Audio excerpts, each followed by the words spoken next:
हम आपको यह बताएंगे कि क्या वाकई में संगम का पानी स्नान करने के लायक नहीं है। 18 फरवरी को हम ही ने आपको सेंट्रल पोल्यूशन कंट्रोल बोर्ड की एक रिपोर्ट दिखाई थी, जिसमें यह लिखा था कि प्रयागराज में गंगा, यमुना और संगम का पानी प्रदूषित है और यह नहाने लायक नहीं है और इसमें फीकल कोलिफॉर्म की मात्रा बहुत गंभीर श्रेणी में है। फीकल कोलिफॉर्म का स्तर यह बताता है कि नदी के पानी में सीवेज और अपशिष्ट पदार्थों की मिलावट कितनी ज्यादा है और यह रिपोर्ट अदालत में 3 फरवरी को पेश हुई थी, जिस पर अब भी लगातार विवाद चल रहा है, क्योंकि इस रिपोर्ट से बहुत सारे लोगों की आस्था को ठेस पहुंची जो गंगा जल को पवित्र मानते हैं। लेकिन आज हम आपको एक नई रिपोर्ट के बारे में बताएंगे जो यह कहती है कि महाकुंभ में गंगा और संगम का पानी पूरी तरह से स्वच्छ और शुद्ध है। यह रिपोर्ट मशहूर वैज्ञानिक डॉक्टर अजय सोनकर ने तैयार की है, जो पूर्व राष्ट्रपति डॉक्टर एपीजे अब्दुल कलाम के सहयोगी रहे हैं और उन्हें पद्मश्री पुरस्कार भी मिल चुका है। डॉक्टर अजय सोनकर ने महाकुंभ में 5 अलग अलग घाटों से पानी के सैंपल्स इकट्ठा किए और इनकी जांच की। जांच में यह पता चला कि गंगा नदी में ऐसे वायरस हैं, गंगा के जल में ऐसे वायरस हैं जो बैक्टीरिया को पनपने से पहले ही उन्हें नष्ट कर देते हैं और इस प्रकार के वायरस को बैक्टीरियोफेज कहते हैं। इस रिपोर्ट के मुताबिक गंगा नदी में ऐसे 10, 20 या 50 नहीं बल्कि 1100 वायरस मौजूद हैं जो किसी भी कारण से गंगा जल को प्रदूषित नहीं होने देते और इन वायरस का प्रभाव ऐसा है कि अगर संगम में दुनिया के 800 करोड़ लोग भी पवित्र स्नान कर लें तब भी संगम का पानी ना तो संक्रमित होगा और ना ही गंदा होगा। और ऐसा नहीं है कि यह बात पहली बार किसी शोध में पता चली है।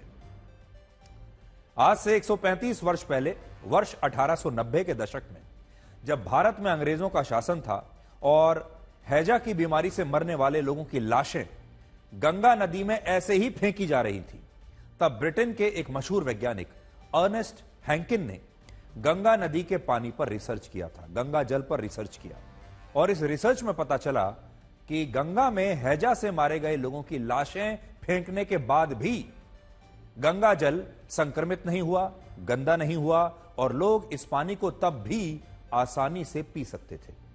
और ऐसा इसलिए हुआ क्योंकि गंगा नदी के पानी में ऐसे वायरस मौजूद हैं जो बैक्टीरिया में प्रवेश करके उन्हें नष्ट कर सकते हैं और यही निंजा वायरस गंगा जल की शुद्धता को हमेशा हर कीमत पर बनाए रखते हैं और करोड़ों लोगों के स्नान करने के बाद भी ये गंगा जल कभी संक्रमित नहीं हो सकता।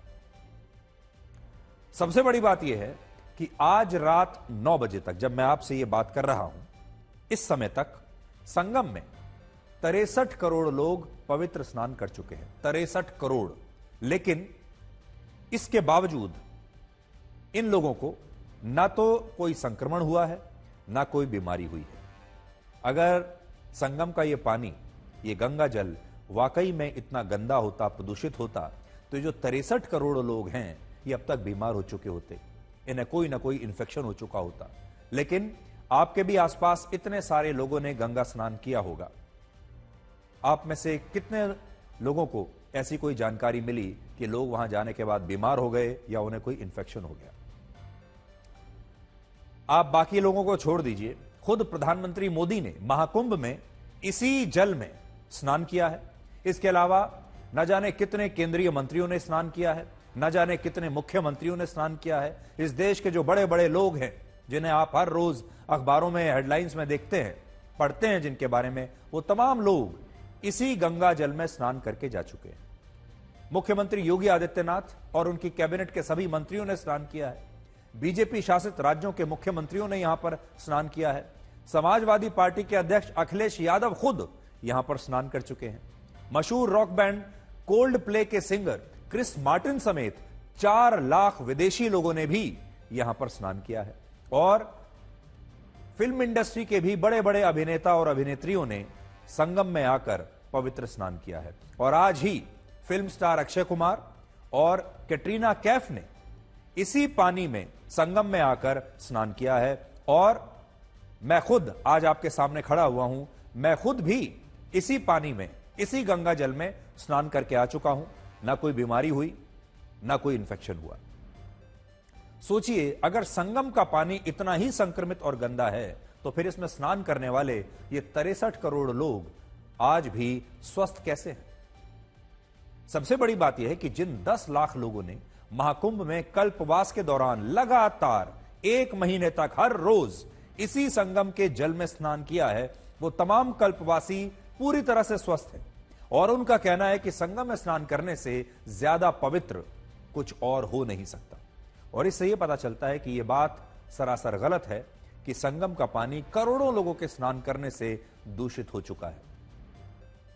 दूसरी बात, जो लोग ये दावा कर रहे हैं कि संगम में सीवेज का गंदा पानी छोड़ा जा रहा है और इस पानी से ही ये संक्रमण हो रहा है, ये गंदगी फैल रही है और इस पानी को रोकने के लिए योगी सरकार ने कोई कदम नहीं उठाया, वो लोग भी असल में गलत खबर फैला रहे हैं।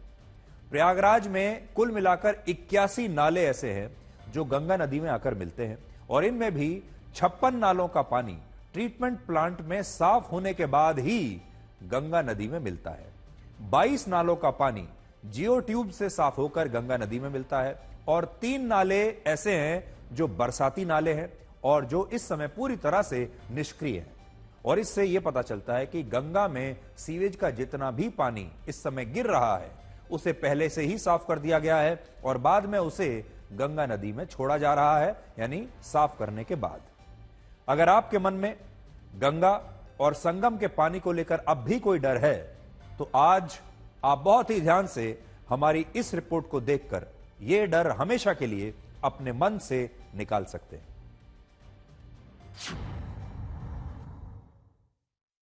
ये वो पानी है, ये एसटीपी का, जो प्रयागराज के तमाम जो एसटीपीज हैं तमाम इलाकों से, चाहे वो मेला क्षेत्र का, वो ये पानी है।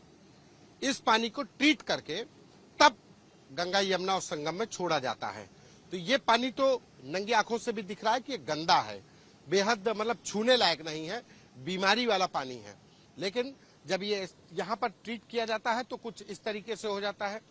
ये देखिए, दूसरा ये टेस्टिंग में हमने लिया, ये अपनी आंखों के सामने ही हमने करवाया और उसके बाद जो तीसरा जो पानी लिया वो केमिकल मिलाने के बाद, जिसके लिए कहा गया कि फीकल क्लोरोफॉर्म, वो सबसे ज्यादा था जिस पर सवाल खड़े किए गए। तो जब हम इसको टेस्ट कर रहे हैं तो ये पैरामीटर्स कलर्स पे हैं कि 0.1, 0.2, 0.2 से 0.5 के बीच में होगा तो कुछ ऑरेंज कलर का होगा और 0.6 से 1 के बीच में होगा तो वायलेट और ब्लू के बीच में होगा। तो ये कुछ 0.6 और 1 के बीच का है और इसका जो मानक है टू मच क्लोरीन प्रेजेंट, ये बता रहा है कि क्लोरीन ज्यादा है।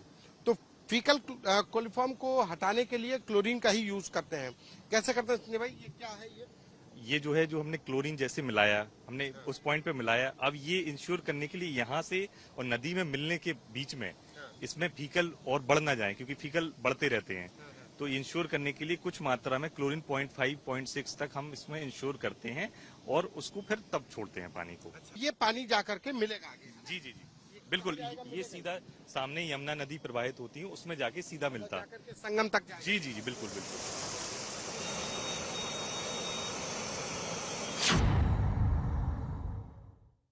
आप ये माइक्रोस्कोप पे देख सकते हैं कि ये जितने भी बैक्टीरियाज हैं ये मारे जा चुके हैं, ये लाइस कंडीशन में ये बस्ट हो चुके हैं। और देखिए, एक पैरामीशियम इसको खा रहा है यहाँ पर। ये जितने भी बैक्टीरिया, या तो ये मर गए हैं या मरने वाले हैं। देखिए, ये भी मरने की कंडीशन में है और ये लगातार ये पैरामीशियम उसको खा रहा है। इस तरीके से गंगा का पानी अपने आप को स्वयं शुद्ध कर लेता है। आप इसके अंदर देखेंगे तो आपको साफ दिखाई देगा कि किस तरह से ये क्लीनिंग प्रोसेस चल रही है। देखिए, लगातार इसके शरीर के अंदर कितने बैक्टीरियाज हैं वो मार के पूरा उसको जो है अपने अंदर गैदर करता चला जा रहा है। फिर ये इसी तरह एक बंच बन करके आपको दिखाई देगा, जो सिर्फ उसके रेसिड्यूज होंगे, रिमेनिंग्स होंगे। इसका सबसे बड़ा सबूत जो मेरी जो फाइंडिंग थी उसका का सपोर्ट इस बात से उसकी तस्दीक की जा सकती है कि आप ये सोचिए कि करोड़ों लोगों ने वहां पर स्नान किया। अगर वास्तव में जिस तरह की रिपोर्ट आ रही है कि ये रोगमय है पानी, अगर ऐसा होता तो लोग नहाने के बाद उनके शरीर पर वो प्रभाव दिखाई देता, लोग जो है बीमार पड़ते। और मैं तो कहता हूं कि जिस संख्या में लोगों ने नहाया है तो आज अस्पतालों में पैर रखने की जगह नहीं होती। लेकिन ऐसा तो कहीं कुछ सुनने को नहीं मिला।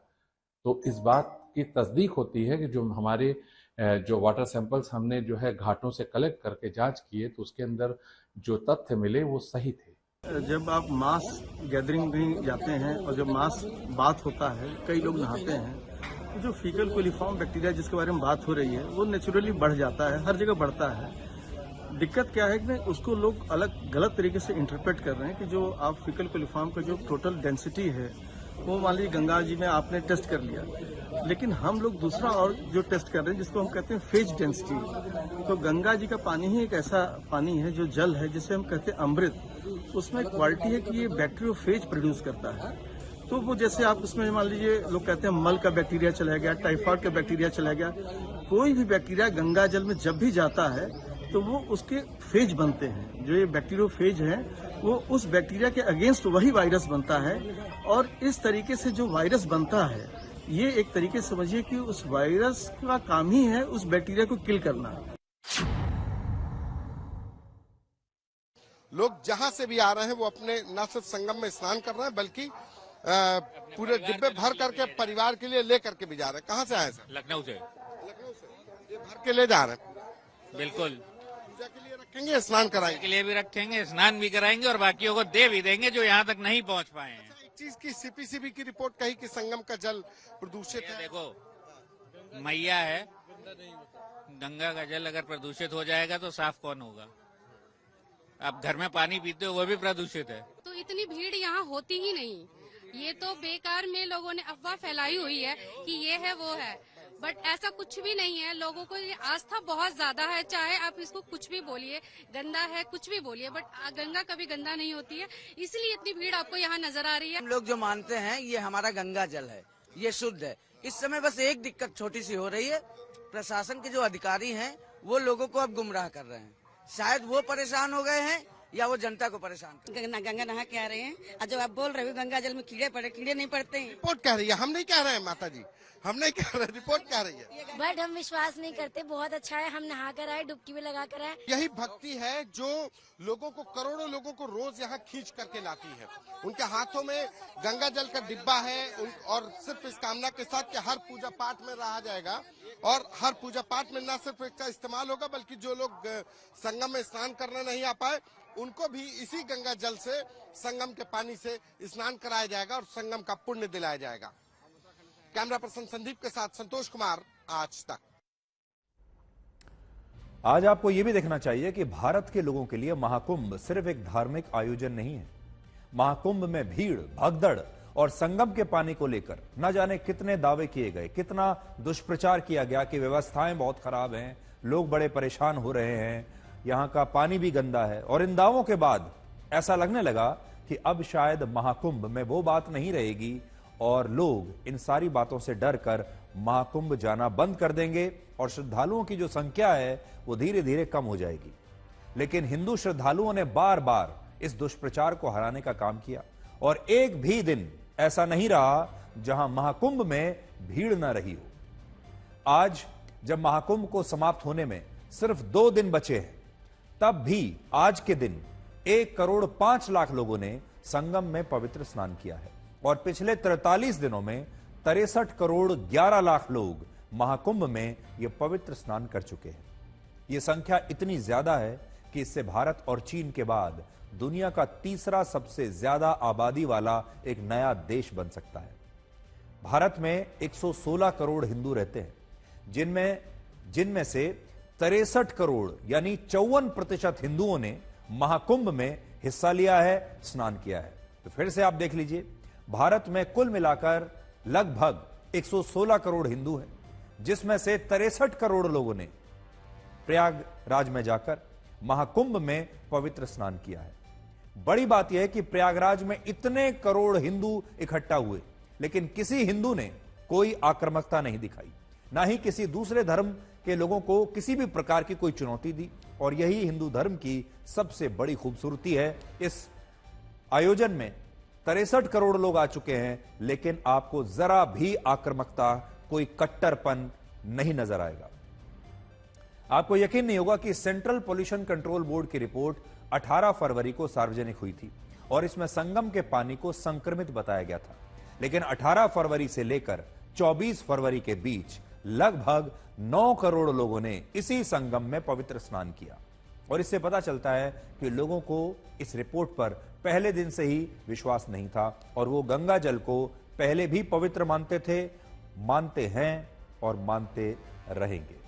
और सबसे बड़ी बात यह है कि इस आयोजन में, जैसा हमने आपको बताया, 63 करोड़ लोग शामिल हो चुके हैं। इसका मतलब यह है कि भारत में रहने वाला हर दूसरा हिंदू धर्म को मानने वाला हर दूसरा व्यक्ति महाकुंभ में आकर स्नान करके गया है। अगर ये आंकड़े सही हैं तो इसका मतलब ये है। आज मुख्यमंत्री योगी आदित्यनाथ ने भी विधानसभा में इसी मुद्दे पर एक बयान दिया और यह बयान काफी कुछ बताता है। उन्होंने कहा कि महाकुंभ में जो जिस भावना से गया उसे वही देखने को मिला।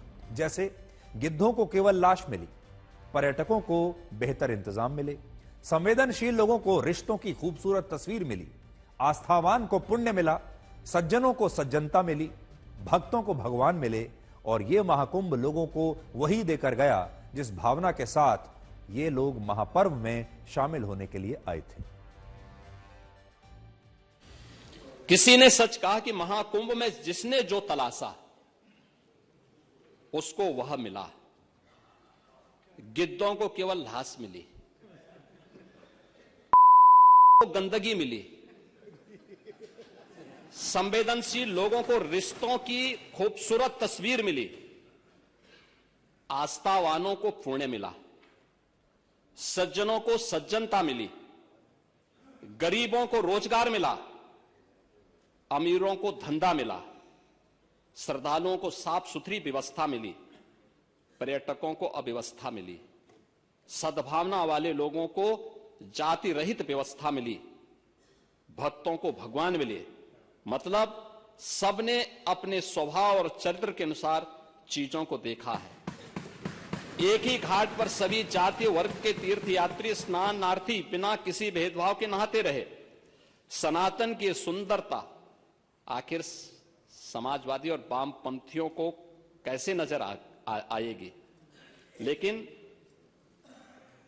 इनके द्वारा लगातार किए जाने वाले प्रश्न इनकी नियत को ही संदेह के दायरे में खड़ी करती है। अब जरा यह देखिए कि हमारे देश में लोग हर साल 4 धाम की तीर्थ यात्रा पर जाते हैं, लेकिन इस बार महाकुंभ में लोगों ने 3 धाम की एक अलग ही यात्रा की और यह भीड़ के लिहाज से दुनिया की सबसे बड़ी तीर्थ यात्रा बन चुकी है। ये 3 धाम है महाकुंभ, वाराणसी का काशी विश्वनाथ मंदिर और अयोध्या में भगवान श्री राम का मंदिर। प्रयागराज के महाकुंभ से काशी विश्वनाथ मंदिर सिर्फ 120 किलोमीटर दूर है और अयोध्या का राम मंदिर 160 किलोमीटर दूर है। और यही वजह है कि देश भर से जो करोड़ों लोग महाकुंभ में पवित्र स्नान के लिए आ रहे हैं, वो तमाम लोग प्रयागराज से अब अयोध्या और काशी विश्वनाथ मंदिर भी जा रहे हैं। पिछले 43 दिनों में 14 करोड़ लोगों ने अयोध्या में राम मंदिर जाकर दर्शन किए हैं, जबकि काशी विश्वनाथ मंदिर में 2 करोड़ 15 लाख लोगों ने दर्शन किए हैं और यह भी एक नया रिकॉर्ड बन गया है।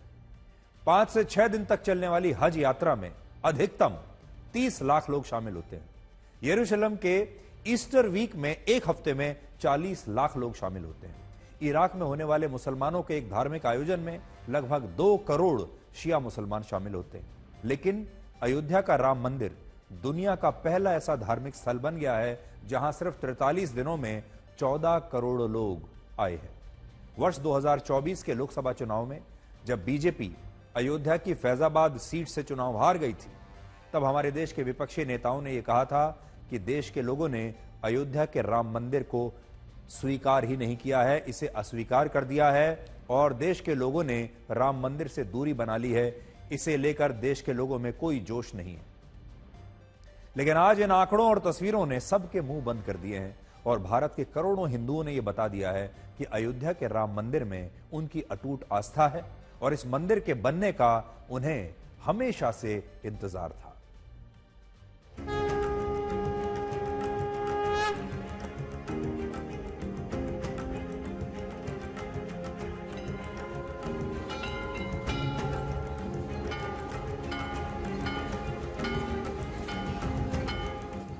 हिंदू पुण्य कमाने के लिए 4 धाम की यात्रा करते हैं। वो बद्रीनाथ, रामेश्वरम, जगन्नाथपुरी और द्वारका जाते हैं। लेकिन पिछले 1.5 महीने में हिंदुओं की आस्था के 3 नए धाम बन गए, महाकुंभ, अयोध्या और कुंभ का मुख्य द्वार है। और यहाँ पे लगातार यात्री जो आ रहे हैं आपको दिख रहे हैं, और कितनी संख्या में लोग हैं। लगातार हम आपको बता दें 2 से 3 घंटे में लोग दर्शन करके बाहर में निकल रहे हैं। श्री राम मंदिर हो या फिर हनुमानगढ़ी, अयोध्या के दोनों धार्मिक स्थलों पर जबरदस्त भीड़ दिखाई दी। ये भीड़ केवल अयोध्या में नहीं रुकी, लोग वाराणसी भी पहुंचे। काशी विश्वनाथ के दर्शन के लिए वाराणसी की सड़कें दूर दूर से आए श्रद्धालुओं से भरी हुई थी। मैदागिन चौराहे पर हम मौजूद हैं और देख सकते हैं मैदागिन चौराहे से लेके 4 नंबर गेट काशी विश्वनाथ तक लगभग 1 किलोमीटर का ये फासला है, और लगातार श्रद्धालुओं की जो भीड़ है वो कम होने का नाम नहीं ले रही है। हिंदुओं के लिए महाकुंभ आने का मकसद केवल पवित्र स्नान नहीं है, बल्कि वो श्री राम और काशी विश्वनाथ के दर्शनों के साथ अपनी धार्मिक यात्रा को संपूर्ण करना चाहते हैं। इसी वजह से महाकुंभ ही नहीं, अयोध्या और वाराणसी में भी जबरदस्त भीड़ दिखाई दी है। ब्यूरो रिपोर्ट, आज तक। अब आपको भीड़ की एक और तस्वीर दिखाते हैं, और ये भीड़ महाकुंभ की भीड़ नहीं है, ये भीड़ बिहार के भागलपुर में हुई प्रधानमंत्री मोदी की रैली की है, जिसमें बड़ी संख्या में लोग आज शामिल हुए। और इस रैली में प्रधानमंत्री मोदी ने महाकुंभ को लेकर 2 बहुत बड़ी बातें कही हैं। पहली बात, प्रधानमंत्री मोदी ने आज कहा, राम मंदिर से चिढ़ने वाले लोग महाकुंभ को भी कोसने का कोई मौका नहीं छोड़ रहे। और दूसरा, जंगल राज वाले लोगों को हिंदुओं की आस्था से नफरत है, और इसीलिए वो महाकुंभ के बारे में अपशब्द कह रहे हैं। बिहार से भी गांव-गांव से श्रद्धालु एकता के इस महाकुंभ होकर आ रहे हैं, लेकिन ये जंगल राज वाले महाकुंभ को ही गाली दे रहे हैं। महाकुंभ को लेकर भद्दी भद्दी बातें कर रहे हैं। राम मंदिर से चिढ़ने वाले लोग महाकुंभ को भी कोसने का कोई मौका नहीं छोड़ रहे हैं। मैं जानता हूं, महाकुंभ को गाली देने वाले ऐसे लोगों को बिहार कभी भी माफ नहीं करेगा।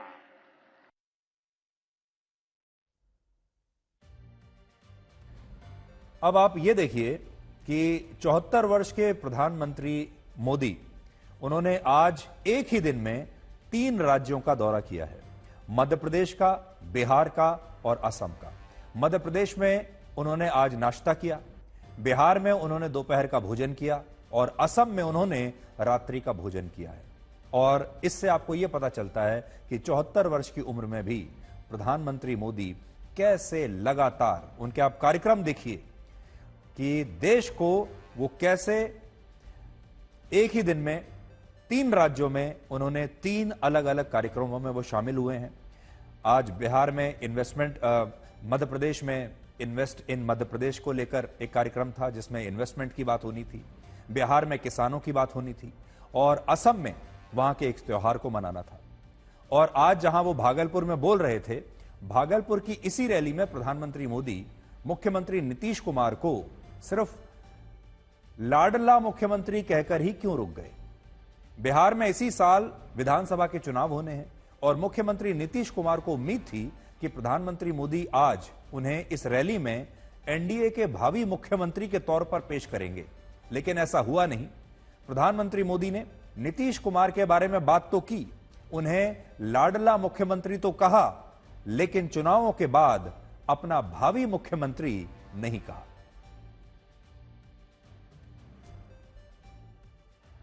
बिहार के लोकप्रिय एवं बिहार के विकास के लिए समर्पित हमारे लाडले मुख्यमंत्री नीतीश कुमार जी, बिहार के लोकप्रिय एवं बिहार के विकास के लिए समर्पित हमारे लाडले मुख्यमंत्री नीतीश कुमार जी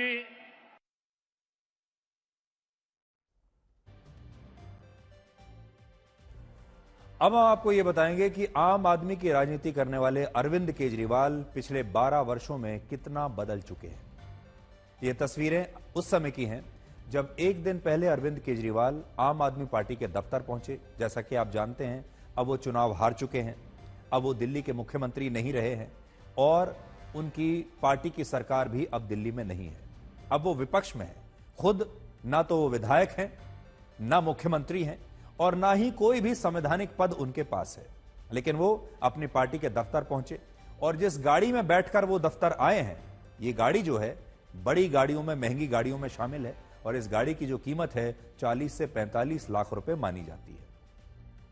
आज केजरीवाल किसी भी संवैधानिक पद पर नहीं है। जैसा मैंने आपको कहा, ना मंत्री हैं, ना मुख्यमंत्री हैं, ना विधायक हैं, लेकिन इसके बावजूद उन्हें देखकर आपको कहीं से भी ऐसा नहीं लगेगा कि वो एक आम आदमी है। कम से कम दिल्ली की आम जनता ने उन्हें दोबारा से आम आदमी बनने का जनादेश दिया है और उनसे कहा है कि अब आप मुख्यमंत्री, मंत्री, विधायक ये ना बनकर आम आदमी दोबारा से बन जाइए। और केजरीवाल शुरू से आम लोगों की ही राजनीति करते आए हैं, आम आदमी की ही राजनीति करते आए हैं। एक जमाना था जब केजरीवाल के पास एक नीले रंग की वैगन आर गाड़ी हुआ करती थी, जो भारत में आम लोगों की, आम आदमी की गाड़ी मानी जाती है। और वो कहते थे कि सरकार में आने के बाद भी वो कभी ना तो बड़ा बंगला लेंगे, ना सुरक्षा लेंगे और ना ही बड़ी गाड़ी में कभी चलेंगे, वो तो इसी गाड़ी में खुश हैं। लेकिन इसके बाद केजरीवाल ने वो सब कुछ किया जो वो कहते थे मैं कभी नहीं करूंगा। और इन तस्वीरों को देखकर लगता है कि उन्हें अब बड़े घर और बड़ी गाड़ी की आदत लग चुकी है। तो केजरीवाल ने शुरुआत तो की थी इस गाड़ी से, लेकिन अब वो इस गाड़ी में पहुंच चुके हैं। और आज हम सिर्फ इतना कहना चाहेंगे कि अगर अरविंद केजरीवाल को वापसी करनी है, फिर से दिल्ली के लोगों का दिल जीतना है, तो उन्हें 12 साल पीछे जाकर आम आदमी वाली उसी राजनीति को अपनाना होगा जब उनकी छोटी गाड़ी होती थी, जब दिल्ली के पास इंदिरापुरम में वो एक छोटे से फ्लैट में रहते थे और लोग उन्हें देखकर यही कहते थे कि केजरीवाल आम लोगों में से ही निकलकर एक नेता बने हैं, आम लोगों के नेता हैं। और इसी वजह से केजरीवाल ने अपनी पार्टी का नाम भी आम आदमी पार्टी रखा था।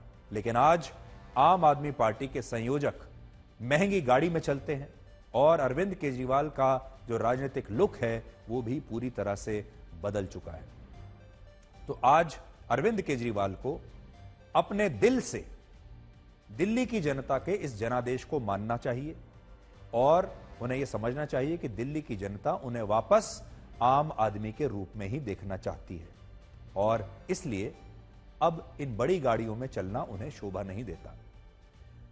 अब आप इन दो तस्वीरों को देखिए और इन दोनों तस्वीरों में आपको समय का एक चक्र नजर आएगा। पहली तस्वीर आज से 10 साल पुरानी है, जब दिल्ली की 70 विधानसभा सीटों में से बीजेपी को सिर्फ 3 सीटें मिली थी और 67 सीटें केजरीवाल की पार्टी ने जीती थी। और उन 3 सीटों में से, उन 3 विधायकों में से एक विधायक थे बीजेपी के विजेंद्र गुप्ता, जिन्हें एक हंगामे के दौरान विधानसभा के मार्शल्स ने वहां से उठाकर अपमानित करके विधानसभा से बाहर फेंक दिया था। तब बीजेपी अल्पमत में थी। 70 विधायकों की विधानसभा में उनके सिर्फ 3 विधायक थे, जिसमें से विजेंद्र गुप्ता एक थे और इस तरीके से उन्हें बाहर फेंक दिया गया था। आज 10 साल के बाद उन्हीं विजेंद्र गुप्ता को बीजेपी की सरकार में दिल्ली विधानसभा का नया अध्यक्ष बनाया गया है और अब उन्हीं के निर्देशों पर उसी विधानसभा का संचालन होगा जिस विधानसभा से आज से 10 साल पहले उन्हें उठाकर बाहर फेंक दिया गया था। और पहले ही दिन विजेंद्र गुप्ता ने यह बात कही कि वो सदन की कार्रवाई के दौरान किसी भी तरह के राजनीतिक हंगामे को बर्दाश्त नहीं करेंगे।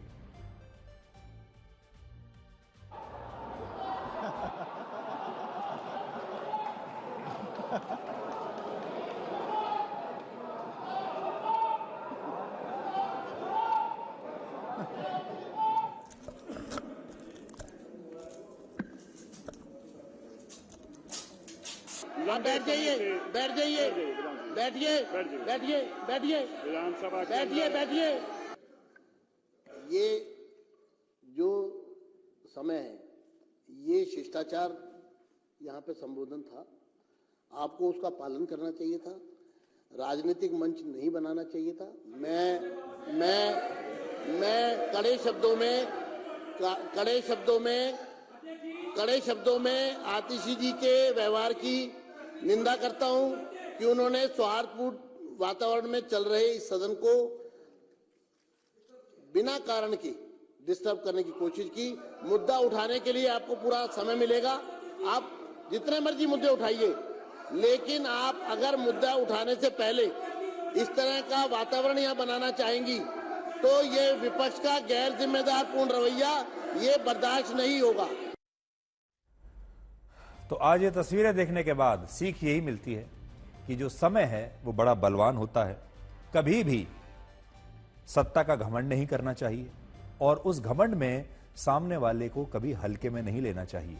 जो समय का पहिया है ये लगातार घूमता रहता है और जब समय का चक्र पूरा होता है तो सब कुछ बदल जाता है। अब हम पाकिस्तान के क्रिकेट खिलाड़ियों के दिमाग में भारत के प्रति नफरत का एक ब्लैक एंड व्हाइट विश्लेषण करेंगे। कल बहुत सारे लोगों को, आप में से भी बहुत सारे लोगों को यह उम्मीद थी कि चैंपियंस ट्रॉफी के मैच में भारत और पाकिस्तान के बीच एक बहुत ही रोमांचक मुकाबला आपको देखने को मिलेगा। आप में से भी बहुत सारे लोग टीवी के सामने बैठ गए होंगे या अपने मोबाइल फोन पर लगातार आप इस मैच के साथ चिपके रहे होंगे, क्योंकि भारत और पाकिस्तान का मैच जब होता है तो वो होता ही इतना बड़ा है।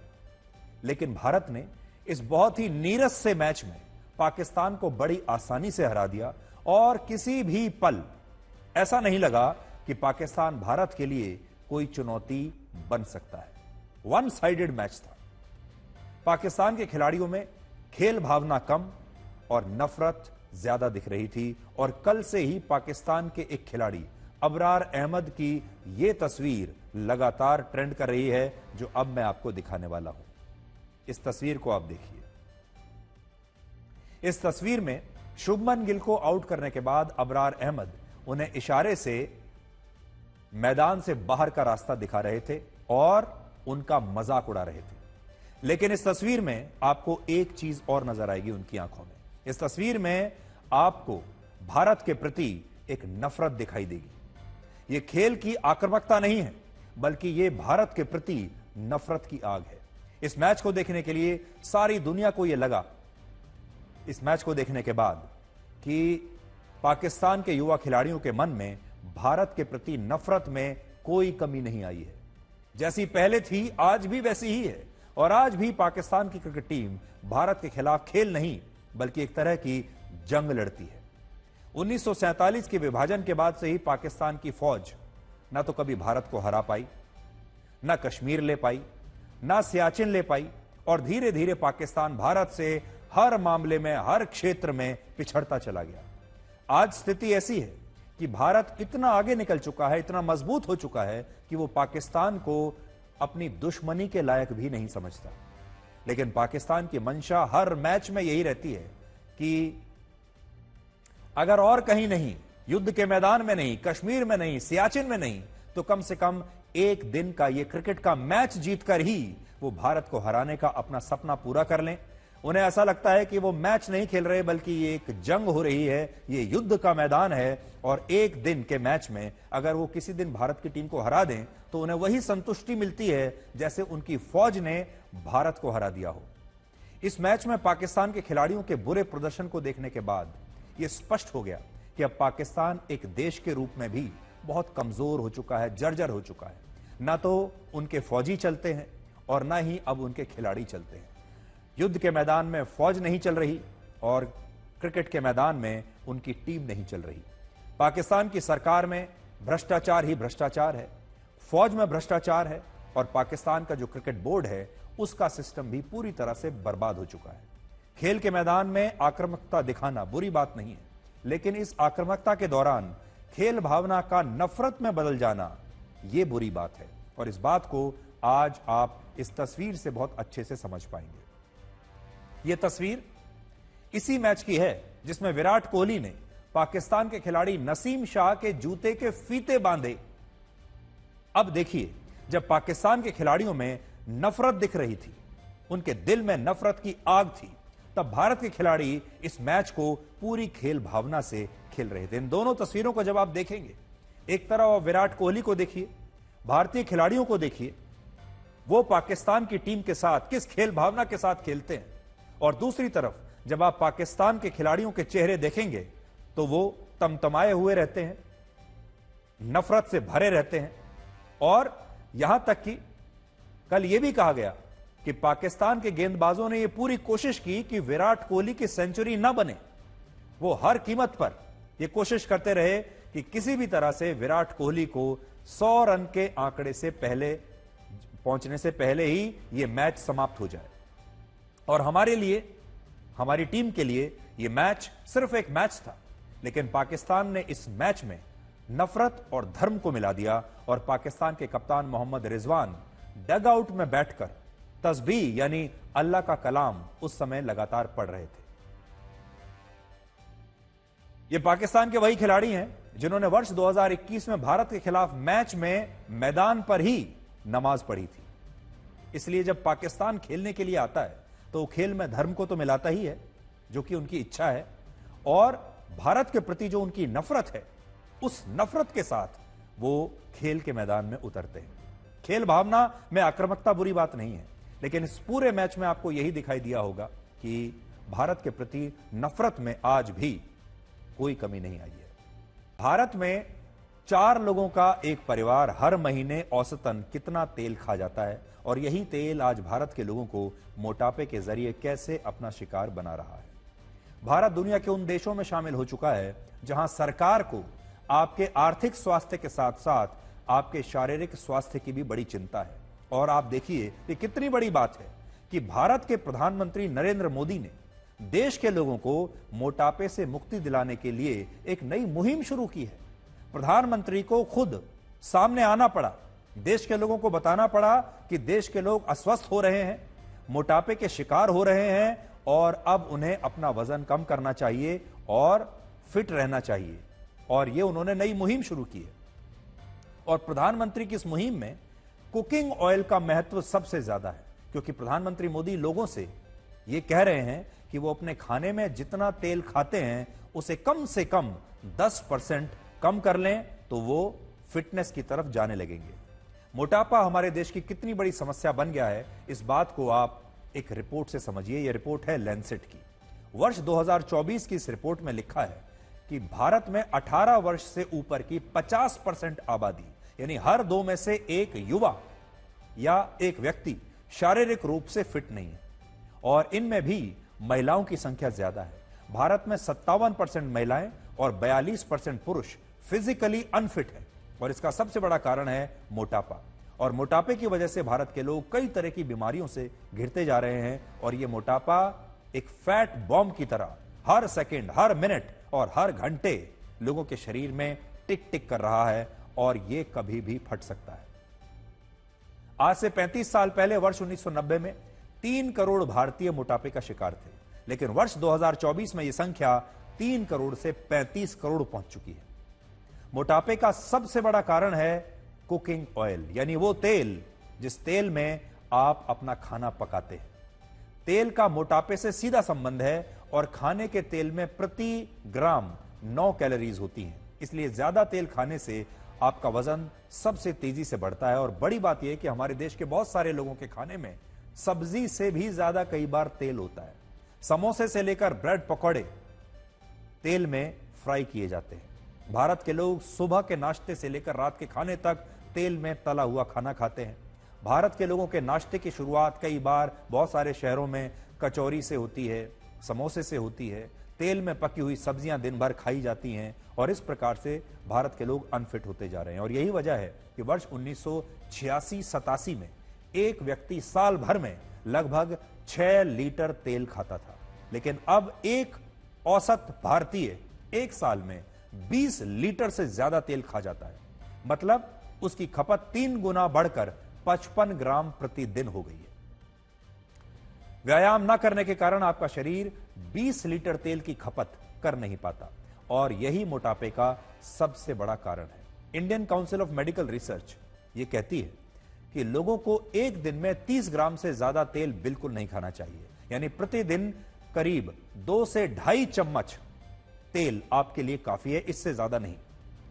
वर्ल्ड हेल्थ ऑर्गेनाइजेशन भी यह कहता है कि एक व्यक्ति को प्रतिदिन ज्यादा से ज्यादा 35 ग्राम यानी करीब 3 चम्मच तेल खाना चाहिए, उससे ज्यादा नहीं। दोनों संस्थाओं की सलाह है कि एक महीने में एक व्यक्ति को औसतन 1 लीटर से ज्यादा तेल नहीं खाना चाहिए। लेकिन भारत में औसतन एक व्यक्ति एक साल में 20 लीटर तेल खा लेता है। यानी 4 लोगों के एक परिवार में तेल की खपत एक महीने में 4 लीटर प्रति माह होनी चाहिए, लेकिन यह खपत है 8 लीटर। सोचिए एक साल में आप अपने घर में कितना सारा तेल खा लेते हैं और यह तेल आपके शरीर में इकट्ठा होता चला जाता है और बाद में यही मोटापे का कारण बनता है। आज मैं वही तेल स्टूडियो में लेकर आया हूं। इस तेल को जरा देखिए आप। यह तेल कितना तेल है? यह 8 लीटर तेल है। हमारे देश में औसतन 4 लोगों का एक परिवार पूरे महीने में इतना तेल खा जाता है जितना तेल इस समय आप स्टूडियो में देख रहे हैं।